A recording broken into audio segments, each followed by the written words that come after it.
Hello. പതിവ് പോലെ ഡ്യൂട്ടിയൊക്കെ കഴിഞ്ഞ് ഞാനൊന്ന് റൂമിലെത്തിയപ്പോഴാണ് അച്ചായൻ്റെ കോൾ വന്നത്. നമുക്കൊരു മൂവി കാണാൻ പോകാമെന്നും പറഞ്ഞ്. ഞാൻ പറഞ്ഞു ഈ സമയത്ത് ഇനി മൂവി കാണാൻ പോകണോ എന്ന് ചോദിച്ചപ്പോൾ ആൾ പറഞ്ഞു, എടി മലയാളം മൂവിയാണ്, ആസിഫിക്കയുടെ മൂവിയാണെന്ന് പറഞ്ഞു. ആസിഫിക്കയുടെ മലയാളം മൂവി എന്ന് പറയുമ്പോൾ നമുക്കറിയാമല്ലോ, നമ്മുടെ രേഖാചിത്രം തന്നെ. അപ്പോൾ രേഖാചിത്രം കാണാനായിട്ട് ഞാനിങ്ങനെ ആഗ്രഹിച്ചിരിക്കുകയായിരുന്നു. അതിൽ ആസിഫിക്കയുടെ അഭിനയമൊക്കെ അടിപൊളിയാണെന്ന് പറഞ്ഞിരുന്നു. അപ്പോൾ ഞാൻ രേഖാചിത്രം കാണാമെന്ന് വിചാരിച്ച് ഞങ്ങളങ്ങനെ ഇറങ്ങി. അപ്പം നമുക്ക് നടന്നു പോകാനുള്ള ദൂരമുള്ളൂ തിയേറ്ററിലേക്ക്. അപ്പം ഞങ്ങളിങ്ങനെ നടന്നുകൊണ്ടിരിക്കുകയായിരുന്നു. പോകുന്ന വഴി എന്തെങ്കിലും ഫുഡൊക്കെ കഴിച്ചിട്ട് വേണം നമുക്ക് മൂവി കാണാൻ ചെല്ലാനായിട്ട്. അതിന് തിരികെ വരുമ്പോൾ നമ്മൾ ഒരുപാട് ലേറ്റ് ആവും. അപ്പം ഞങ്ങളിങ്ങനെ പതുക്കെ നടന്നുകൊണ്ടിരിക്കുകയാണ് കേട്ടോ. നമ്മുടെ മാരേജ് കഴിഞ്ഞിട്ടിപ്പോൾ ഏകദേശം 8 വർഷമായിട്ടുണ്ടേ. ഈ 8 വർഷത്തിനിടയിൽ ഞാനിപ്പോൾ കുവൈറ്റിൽ വന്ന് അച്ചായൻ്റെ ഒപ്പം നിൽക്കാൻ തുടങ്ങിയിട്ടിപ്പോൾ 2 വർഷമായിട്ടുള്ളൂ.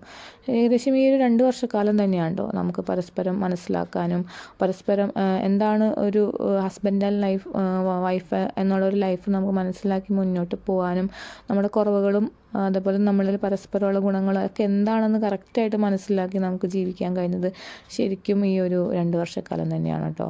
കാരണം ലീവിന് അവർ നാട്ടിൽ വരുമ്പോൾ എങ്ങനെയാണെന്ന് വെച്ചിട്ടുണ്ടെങ്കിൽ നമ്മൾ മാത്രമല്ലല്ലോ, ഫാമിലി, ഫ്രണ്ട്സ്, അപ്പോൾ അവർ അതിലും ഇൻവോൾവ് ആവും. അപ്പോൾ നമ്മളായിട്ടുള്ളൊരു ലൈഫ് നമുക്ക് ശരിക്കും കിട്ടാറില്ല. അതങ്ങനെയൊക്കെ ഒന്ന് നടന്ന് നമ്മളൊന്ന് അറിഞ്ഞ് മനസ്സിലാക്കി വരുമ്പോഴത്തേക്ക് ഇവരുടെ ലീവ് കഴിയും, ഇവർ തിരിച്ചു പോവും. അങ്ങനെയൊക്കെയാണ് സാധാരണ നടക്കാറുള്ളത്. അപ്പോൾ നമ്മൾ ഫുഡ് കഴിക്കാനായിട്ട് ഏകദേശം എത്തിക്കൊണ്ടിരിക്കുകയാണ്. നമ്മൾ 2 ഷവർമ കഴിക്കാമെന്നാണ് വിചാരിച്ചത്.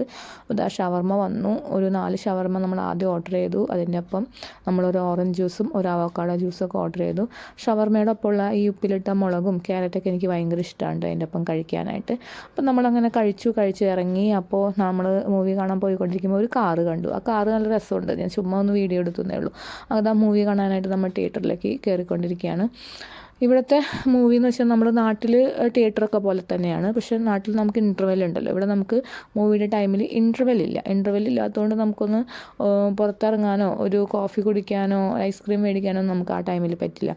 നമുക്ക് ഇറങ്ങിക്കഴിഞ്ഞാൽ നമുക്ക് ഇൻ്റർവെൽ ഇല്ലാത്തതുകൊണ്ട് മൂവി അവിടെ നടന്നുകൊണ്ടിരിക്കുകയായിരിക്കും. അപ്പം നമുക്ക് മൂവി മിസ്സാവും പുറത്തിറങ്ങി കഴിഞ്ഞാൽ. അതുകൊണ്ട് നമ്മൾ ഒന്നില്ലെങ്കിൽ മൂവിക്ക് കയറുന്നതിന് മുമ്പ് എന്തെങ്കിലും വാങ്ങാനൊക്കെ ഉണ്ടെങ്കിൽ നമ്മൾ വാങ്ങിച്ച് കയറുന്നതായിരിക്കും നല്ലത്. ഇവിടെ കണ്ടോ ഈ ഒരു സീലിംഗ് ലൈറ്റ്, ഈ ലൈറ്റ് അറേഞ്ച്മെൻറ്റും ഈ സീലിങ്ങും ഇതിൻ്റെ കളർ കോമ്പിനേഷനൊക്കെ കാണാൻ നല്ല രസമുണ്ട് കേട്ടോ. ഞാൻ ഇവിടെ വന്ന് ആദ്യമായിട്ടാണ് ഇങ്ങനെ ഒരു കളർ കോമ്പിനേഷൻ ലൈറ്റ് അറേഞ്ച്മെൻറ്റൊക്കെ കാണുന്നത്. നല്ല രസമുണ്ട് അത് കാണാനായിട്ട്. നമ്മുടെ സ്ക്രീൻ 2 ആണ്. അപ്പോൾ നമ്മൾ സ്ക്രീൻ നോക്കിക്കൊണ്ടിരിക്കേണ്ട സ്ക്രീൻ 2 എത്തി. ഓക്കെ, നമ്മളപ്പോൾ ഇനി തിയേറ്ററിനകത്തേക്ക് കയറാണ്. അപ്പോൾ നമുക്കിനി മൂവി കാണാം. Okay, bye bye.